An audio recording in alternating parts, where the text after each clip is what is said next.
Господи, благослови во имя Отца и Сына и Святого Духа.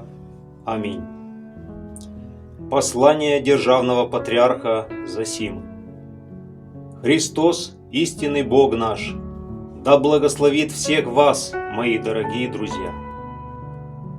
Сегодня бы хотел побеседовать с вами о Слове Божьем, о правде Христа, дабы в познании истины из сердца ваши переполнились благодатью.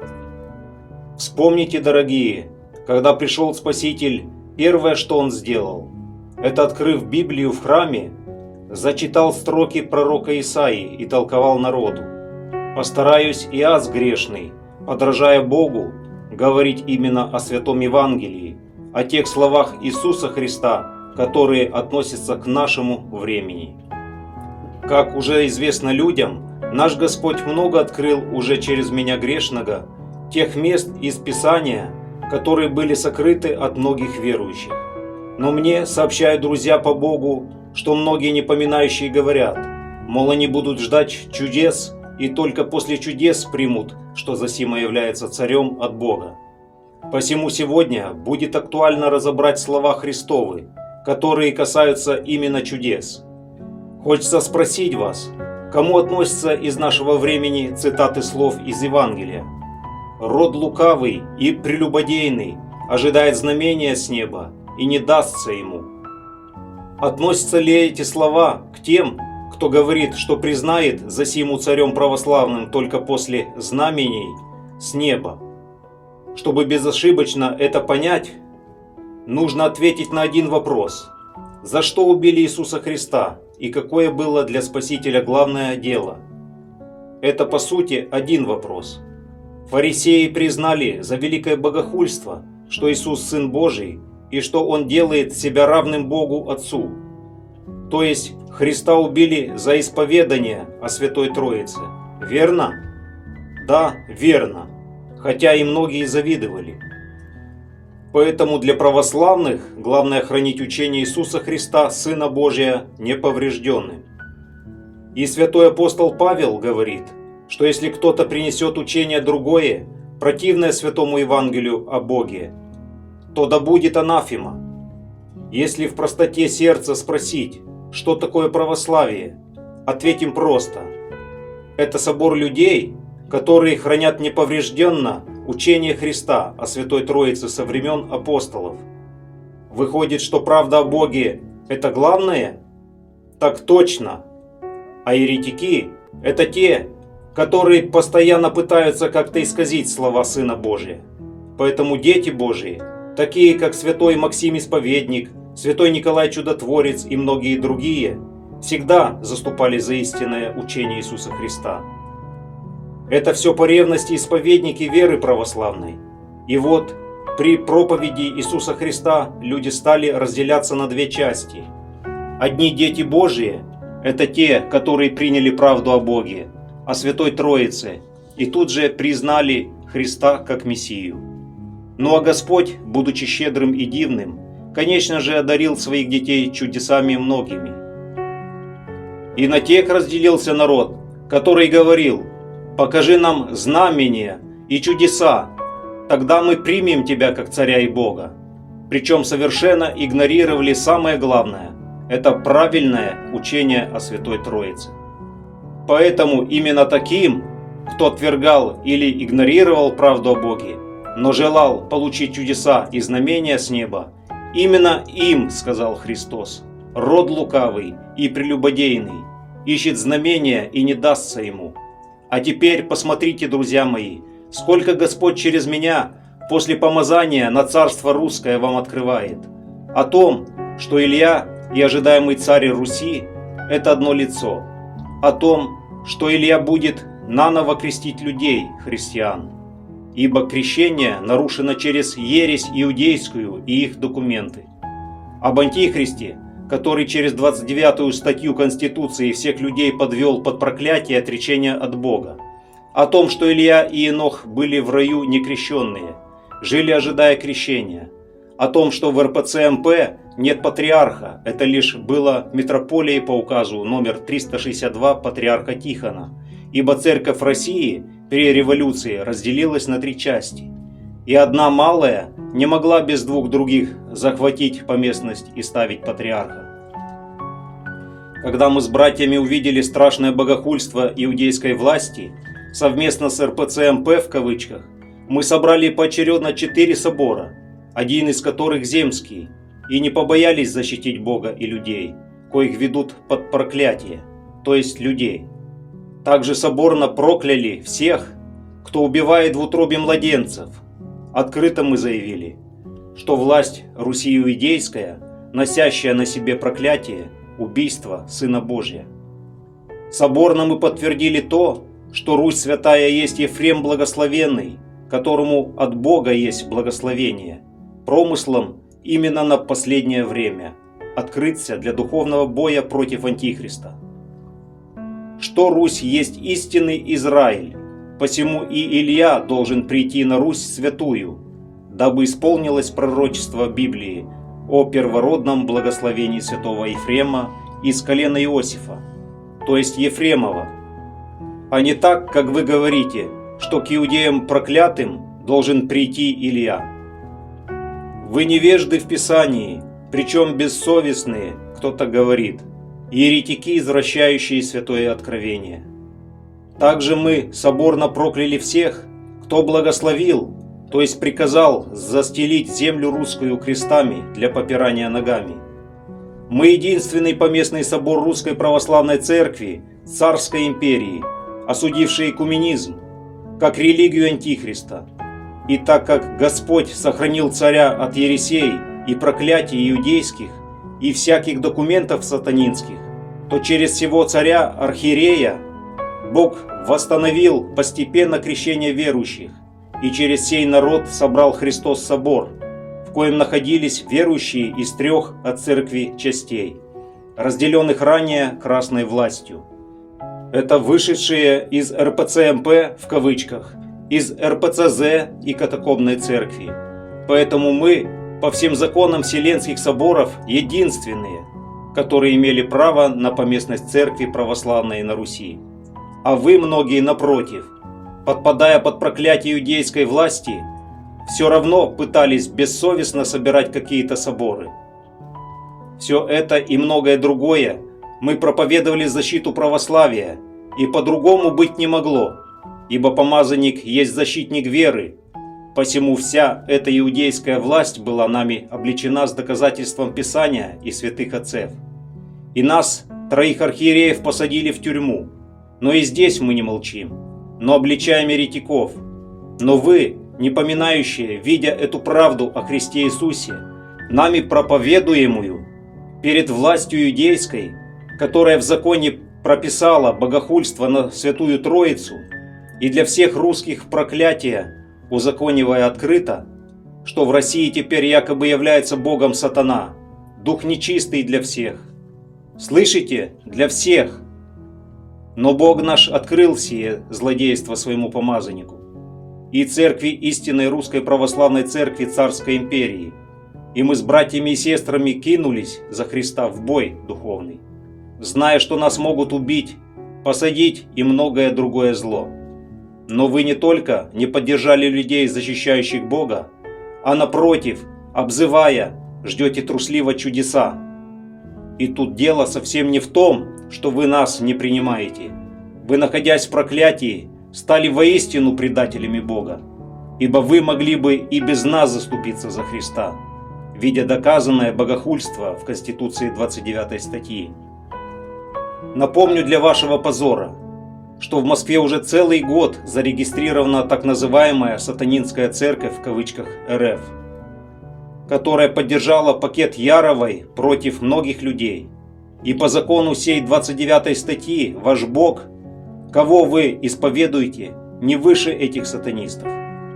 Вы предатели, не поминающие, трусливые, причем роста духовного у вас нет.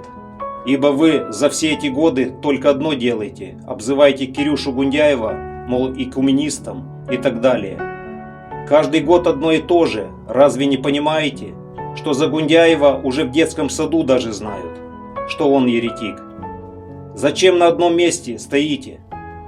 потому что от вас ушел Господь, и это правда. Но за что? За что Господь оставил ваш дом пустым?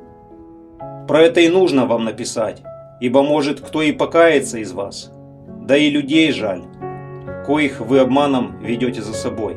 Посему пробегусь по вам немного. Я не буду опускаться до низкой грязи и обсуждать ваши личные грехи, как это делаете вы, но затрону лишь церковные преступления, чтобы вы пред людьми лицемерно больше никогда не смогли говорить о истинности вашего служения перед Богом, о том, что вы якобы в истине стоящие священники и так далее. А народ пусть сам решает, за правдой идти или за ложью. Кто не понимает, о ком я говорю, тем поясню вкратце. Непоминающие – это те люди и священники, которые оставили церковь предатели РПЦ-МП из-за ересев в кавычках патриарха Кирилла Гундяева и молятся, отдельно собираясь в малой общинке. При этом все они один лучше другого, то есть между собой не сообщаются, ибо друг друга поносят в интернете. Такие люди сперва по ревности добре поступили, но потом, когда они стали не объединяться, а обзывать друг друга, и как бы своей разделенной жизнью по сути проповедовали, отпав от Христа всякую ересь, то Господь наш дал им шанс последний. Какой? Помазав на царство царя, Бог через помазание Духа Святаго открыл своему помазаннику о том, что иудейская власть на Руси, узаконивая богохульство в 29 статье, по сути добилась того, что у людей, граждан РФ, по своей воле принявших сия отречение от Бога, посредством также документов иудейских нарушилась у христиан вторая часть святаго крещения, то есть миропомазание. Крещение Духом Святым отошло от людей. И наш Господь ожидал от сих непоминающих то, что они заступятся за Бога и примут царя, через которого Бог открыл сие страшное проклятие. Но эти, так сказать, в кавычках исповедники, предательски молчат. Я уже думаю, ладно, меня не принимаете, но вы же видите хулу на Бога. Идите и сами заступитесь за дивное имя Святые Троицы. Но и тут они трусливо молчат. Тем больше будет в Бога осуждение им. Да и народ увидит, кто они на деле. За все слава Богу. Таких по сути 3 общинки, которые баламутят людей верующих. Одни под вывеской Афона ведут канал Третий Рим, сайт православный. В основном 3 человека: Рафаил Берестов, Ануфрий Веласкес и Алексей Добычин. Эти 3 чудотворца в кавычках напоили много тысяч верующих лекарством АСД, тухлым трупаком, мертвечиной, за что и были отлучены по апостольским правилам от тела Христова, и сами и людей за собой потянули. И если кто помазывает кому тело, то еще ладно, но вкушать как пищу внутрь это запрещено. Нажравшись этого тухляка, они пошли дальше, стали по видеозаписи проповедовать людям о в кавычках чистом паспорте РФ, доказывая народу, что сей документ им подал сам якобы Господь через иудейскую власть, через того, кто, по словам старца Христофора, всех запутает, и, наконец, через того, кто узаконил богохульство над Святой Троицей, и, получая паспорт, люди становятся послушными гражданами Конституции РФ. То есть этот Алексей Добычин и Рафаил Берестов повели людей в проклятие и отречение от Христа. Есть еще одно. Они еще одержимы войной на Украине, благословляют убивать брат брата. Через это попадают под анафему патриарха Тихона, который вместе с собором исповедников запретили междоусобную брань войну и отлучили таковых от Святые Троицы. Вот вкратце, друзья мои, с Божьей помощью я пояснил вам, в каком положении церковном эти, так сказать, афониты в кавычках находятся, и в какое проклятие людей ведут. Кто имеет уши слышать, да услышит. Второй, в кавычках, чудотворец, это архиепископ, в кавычках, Сергий Агеев. Из Псковской общины сей человек больной иудейством, получивший свою хиротонию рукоположение от Кириака Тимирциги. Это украинский раскольник, который не имеет отношения ни к одной из 15 поместных церквей, то есть православной церкви. Кириак никакого отношения не имеет, поэтому нет оснований принимать хиротонию законной у Сергия Агеева. Это раскольник обоснованный, причем когда его посадили не за веру православную, а люди обманутые, им писали много жалоб. И вот пока сей Агеев несколько месяцев сидел в тюрьме, он оттуда написал некоторые письма к своей общине. Так вот, в этих письмах Агеев очень добро отзывался о Конституции РФ, а мы с вами выяснили в этих законах великое богохульство. Не нахожу разницы между Сергием Старгородским, который в тюрьме сломался и предал Бога, подписав нечестивую декларацию с красной властью, и между Сергием Агеевым, который не только поддерживает богохульную Конституцию РФ, но еще и поддерживает дела иудеев, когда они убивают братьев-христиан на Украине. Это слуги Антихриста, и Богом, в кавычках, для них является сатана, узаконенный в 29 статье. Это обманутые люди, запутанные тем человеком, который всех запутает. Третий, в кавычках, чудотворец, это архимандрит Даниил Евстратий, убежденный старообрядец, ненавидящий помазанников Христовых. И когда по видео у него спрашивают, будет ли на Руси последний царь, то он, в кавычках, замудренно отвечает, что если люди не будут креститься 2 перстами, то никакой царь не придет. Этот человек ослеплен гордыней и ненавистью к царям православным и не понимает, что Бог всегда действует через те власти ему любезные, которые сам установил Христос. Это описаны в Откровении Иоанна Богослова 2 маслины. Кто это? Ведь сим маслинам обязательно должно прийти. Ответы мы находим в книге пророка Захарии в Библии, где сам ангел толкует о 2 маслинах. Это царь и первосвященник. И перед вторым пришествием сам Бог посылает своих детей, царя Илью и архиерея Еноха, для того, чтобы приготовить путь Господу. Вернее сказать, приготовить людей ко второму пришествию Христа. А сей Даниил Богохульник не понимает сего и людей баламутит, ведя народ к подобному богохульству. Ибо по человеческой природе и сам Иисус Христос является помазанником Бога Отца, то есть имеет в полноте те дары Духа Святаго, которые могут быть даны людям от Бога. То есть это пророчество, царство и архиерейство. И Иисус Христос, Сын Божий, по своей человеческой природе имеет все эти 3 помазания Духом Святым во всей их полноте. Посему Богом, Отцем, благословляются сии дивные помазания, а Евстратием старообрядцем хулятся. Страшно хулить помазанников. Ибо хулите вы Духа Божия, а это не простится ни в сем веке, ни в будущем. Поэтому и Господь говорит: не прикасайтесь к помазанникам моим, покайтесь, пока еще ждет Отец Небесный ради Сына Своего, отрока возлюбленного Иисуса Христа. Почему? Спрошу вас, дорогие мои друзья. В Ветхом Завете, если и было помазание, то никогда не было на одном человеке всех 3 помазаний. Царь Давид был пророком и царем. Царь Мелхиседек был еще и священником Богу. То есть по 2 помазания мы еще видим. Хоть и очень редко, но чтобы на одном человеке сошлись 3 помазания, царство, пророчество и архиерейство, такого не было. Потому что только Иисус Христос мог вознести человека падшего. И вот, когда Сын Божий пострадал, умер и воскрес, и своим телом святым и кровью напитал нас, то усыновил нас Богу Отцу. Понимаете? Мы сонаследники Христу. Мы дети по благодати пред Отцем Небесным.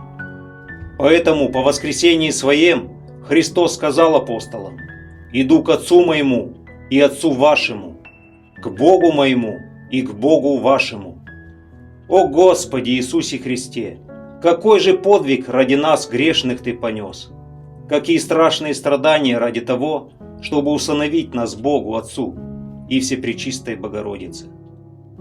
И вот как важно находиться вне ереси, там, где не предают Бога, ибо причастие, где находится истина, святая кровь Христова и святое тело Его, это православие. Там люди, верные Богу, усыновляются Отцу Небесному.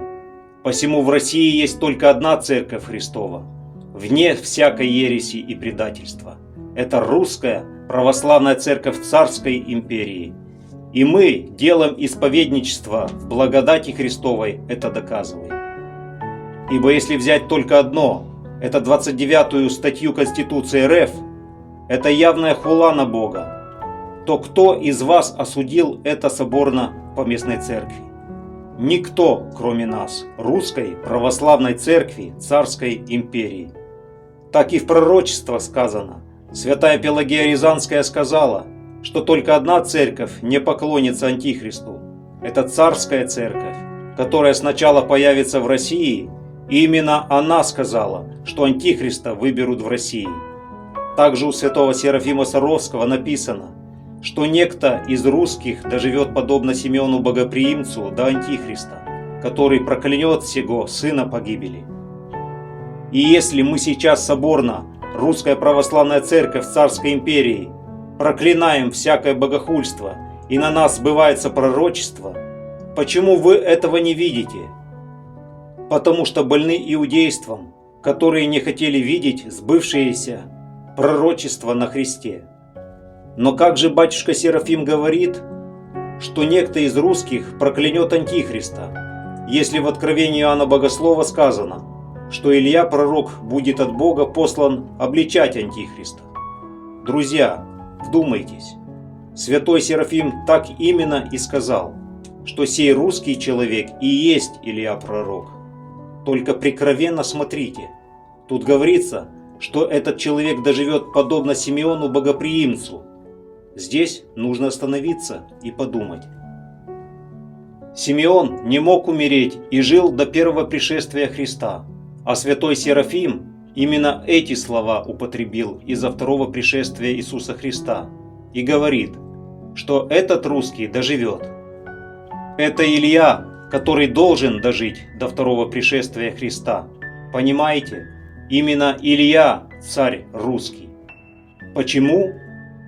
Потому что Русь святая – это Ефрем благословенный, это истинный Израиль. Поэтому и святая Пелагея сказала, что в России выберут Антихриста. И святой Христофор говорит, что после Ельцина будет правитель, который всех запутает. Это Антихрист. И святой Лаврентий Черниговский говорил, что, мол, это еще ладно, что выбирают сейчас правителей. Но когда будут выбирать одного на весь мир, вы, говорит, откажитесь, давая понять, что это будет здесь, на Руси. Вам всем в 2018 году Жириновский, иудей, сказал, что Путина именно в этом году, в 2018, выбирали как хозяина, в кавычках, всей планеты Земля. По телевидению это повторяли раза 3. Если бы люди были внимательнее, и было бы благое беспокойство о своем спасении, и не спали бы духовно, то обязательно бы это услышали. Но, увы, люди спят, потому что не любят Бога, ибо те, кто любит Бога, на таковых враг нападает. И спать таковые не могут, потому что им постоянно приходится бороться. Также увидели бы видео, где сам Путин говорит ребенку, что территория России нигде не заканчивается. Разве это не признаки Антихриста? Это иудейская лукавая уловка. Говори правду и не поверят. А им именно это и нужно, чтобы, во-первых, все услышали и не поверили. Для худшего осуждения пред Богом. И такие ведь по своей обманутой воле приняли сына погибели. Воистину всех запутал, обманул. Во-вторых, я уже сказал, сатане нужно, чтобы все принимали его по своей воле. Про это говорил святой Нил Мироточивый. Не так давно мне доложили, что одному человеку было видение, что Господь взял крест и прогнал дьявола, потом вывел меня из тюрьмы и подал дары силы и благодати. И говорилось что-то за трехдневный срок. Про это говорил и отрок Чебаркульский, что царь сперва будет без даров от Бога, а потом Господь подаст силы Духа. Также у Льва Мудрого в пророчествах прикровенно сказано, что того, кого презирали и считали за ничто негодного, даже кто-то будет еретиком обзывать, но именно его Бог изберет на царство и так далее. Ибо обзывать будут, пока царь будет без даров Духа. Но для чего я вам это пишу, друзья? Хочу спросить вас, что это за дары? Ибо многие про это говорят, но без познаний о сих дарах. Но кто же должен знать об этом? Конечно же, тот царь истинный, кому от Бога и даны будут сии дары. И чтобы вы знали, что я засима помазан Богом и Ему служу, то отвечу вам на этот вопрос, да так, что и сказать, и возразить нечего будет злопыхателям нашим. А вам, дорогие мои, для утешения, ибо Господь Духом Святым зажег мое сердце и многое открыл. Только я ждал, когда именно сообщить вам. И вот, братья, мне говорит о человеке, который увидел видение, что Бог вывел меня из темницы и дары подал. Думаю, значит, время пришло. Наш Господь так сильно исполнил Духом Святым мое сердце и подал мне живую веру и сказал: написано о царе последнем, не конями и не воинством будет он побеждать врагов, но духом уст моих, говорит Господь. Знаешь, про что тут говорится? Я сказал в духе, что не знаю. Но мое сердце так сильно пламенело любовью к Господу, даже сейчас вспоминаю и плакать хочется. Но продолжу. Тогда Господь ответил, что последний царь не передаст никому по наследству царства, но оно переходит к Сыну Божьему.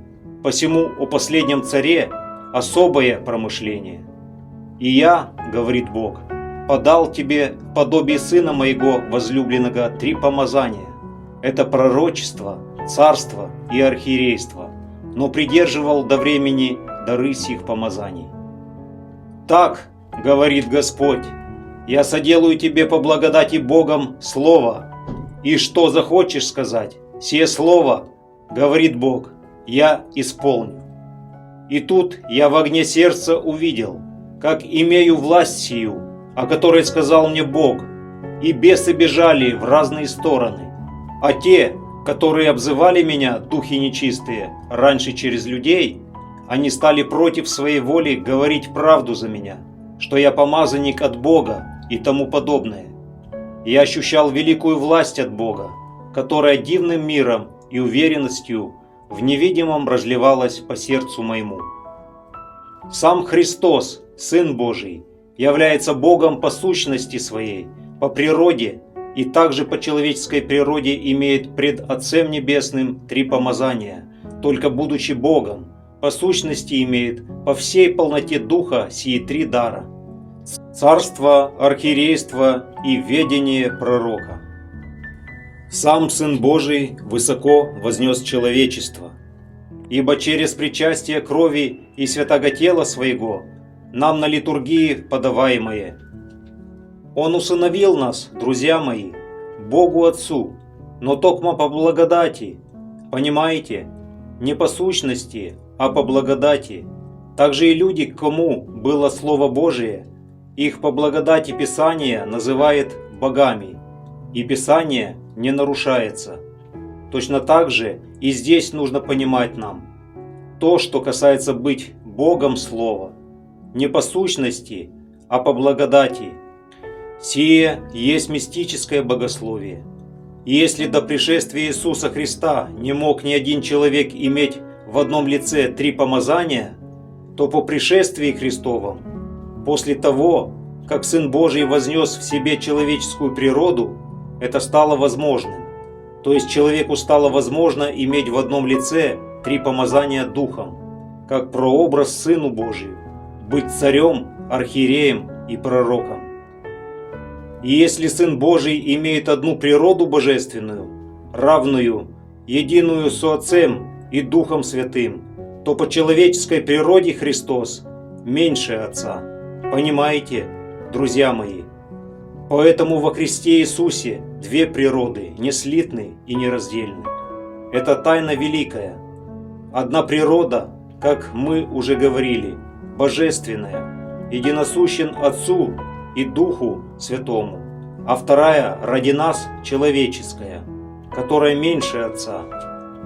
И вот Христос, будучи послушности Богом Слова, принимая в божество и человеческую природу, наделяет сию природу тремя помазаниями в себе, и для нас через себя, через святую кровь и святое тело Христово.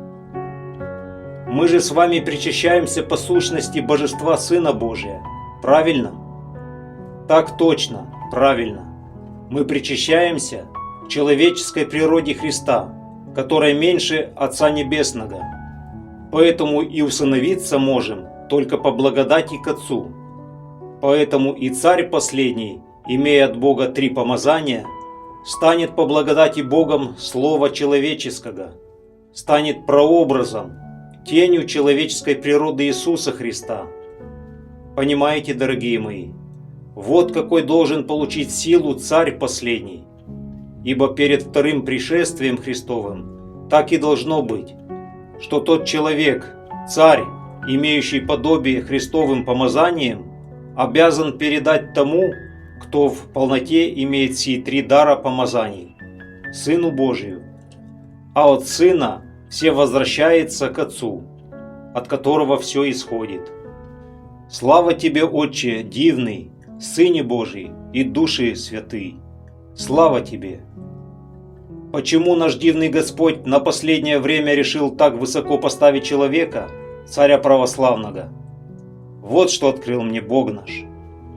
Так как дьявол пред концом времен вселился в Антихриста и желает вести войну с Богом, то есть желает убить всех верных Богу людей, а над остальными желает нечестиво сатана стать в кавычках Богом, как раз через сию 29 статью Конституции, ибо, повторюсь, там дьявол узаконен Богом для всех граждан РФ. И когда сатана вселился в человека, то этого человека Антихриста стали называть сыном погибели. Тогда наш Господь берет Илью, пророка, и помазует его тремя помазаниями, дабы Илья стал по благодати сыном Богу, противовес сыну погибели. Понимаете? Видите, дорогие, как Господь поощряет ревность Ильи, пророка? И вы ревнуйте по Богу, ибо говорю вам, наш час пробил. Не молчите, когда нашего Бога хулят, и старайтесь сие письмо распространить всюду. Этот дивный промысел о Илье пророке и о верующих в войнах Христовых последнего времени никому Господь не открывал до конца. Поэтому о Ильи написано мало, чтобы когда он придет, то открыть верным сию дивную правду Божию. Ибо дети Христа идут за правдой, и по ней узнают Илью. А тем, кто правду отвергает и ждет знамений с неба, то знайте, что именно вас Сын Божий назвал, род лукавый и прелюбодейный, ищет себе знамений и не дастся ему. Итак, покайтесь, а то получите себе в знамениях токмо чаши гнева Божия. Только те, кто не любит Бога, только они никак не поймут. Разве то, что делает Бог, не есть дивно и чудесно? Что бы Господь ни делал, все у Него дивно. И это понимают, кто любит Христа и распознает людей по правде. А вы желаете распознавать через знамения? Воистину переплелись с иудеями и грехами заразились богохульными. Блажен, кто будет находиться в воинстве царя Ильи, ибо это все дети Бога по благодати. Бог даст, в следующих письмах постараюсь описать неумолимость Бога теплохладным, который их ожидает. Как это страшно, друзья, ибо когда Христос сказал Слово, то оно вовеки действует, и одних веселит, а других мучает. Там плач и скрежет зубов. Почему скрежет? Потому что эти люди будут понимать, что Бог и только Он может вытащить из ада. Но когда эти бедные люди будут просить, то Бог их не услышит. И от понимания, что им никто не поможет, они будут выть, ныть и от злобы на Бога скрежетать зубами. И все заново, и так вечно.